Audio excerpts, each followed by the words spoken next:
à toi et bienvenue sur ma chaîne Marbré. Je me présente, Eliakim, Eli pour les intimes. Je suis chef pâtissier et ensemble, on va apprendre à réaliser de beaux, mais surtout de bons gâteaux. Aujourd'hui, je te propose un basique à avoir dans ton cahier de recettes. C'est la recette du caramel onctueux à la vanille du chef Cédric Grolet. Que ce soit pour garnir tes tartes ou bien tes entremets ou tout simplement pour manger à la petite cuillère, tu t'en remettras pas. Tu vas voir, elle est... Et comme disait France Gall, viens, je t'emmène.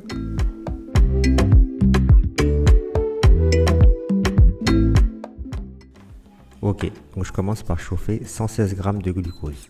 Le glucose a une texture assez épaisse, donc en le chauffant, ça va me permettre de le fluidifier. Pendant ce temps-là, dans une autre casserole, j'ai versé ma crème, mon lait, le restant du glucose, ainsi que la fleur de sel et la vanille. Et je vais mettre le tout à chauffer tranquillement. Ensuite, je retourne à mon glucose. Et quand je vois qu'il est bien fluide, qu'il a bien fondu, je vais venir rajouter le sucre pour réaliser le caramel. Je mets d'une spatule pour bien mélanger, pour bien incorporer le sucre avec le glucose. Donc je vais faire en sorte que tout soit bien incorporé. Et après, je vais laisser cuire tranquillement. Pour avoir un bon caramel, il faut que la température atteigne 185 degrés et qu'il ait une jolie couleur ambrée. Pour plus de précision, vous pouvez utiliser un thermomètre à sucre qui vous donnera la température exacte. Donc là, mon caramel a la couleur parfaite, comme je souhaite. Donc là, je vais rajouter les liquides qui ont bien chauffé en plusieurs fois, sur feu éteint bien sûr.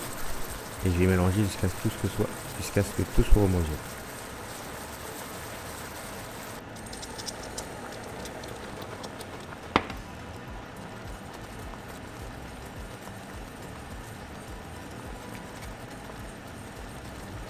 Une fois que j'ai incorporé tout mon liquide, je vais rallumer le feu et je vais cuire le caramel jusqu'à 105 degrés.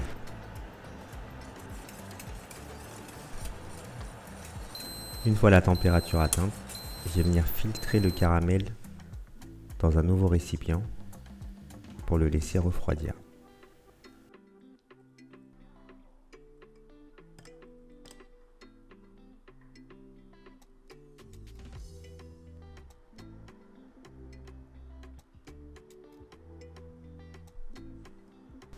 Lorsque la température du caramel est redescendue à 70 degrés, je vais incorporer les petits dés de beurre froid et je vais mixer le tout à l'aide d'un mixeur plongeant.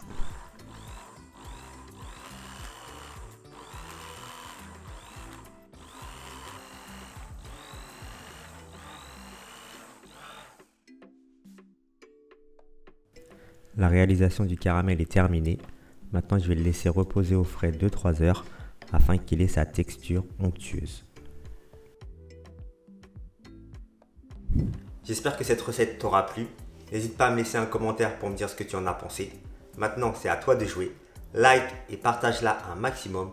Et surtout, abonne-toi. Fais sonner la cloche. Quant à moi, je te dis à la semaine prochaine pour une nouvelle vidéo. Ciao!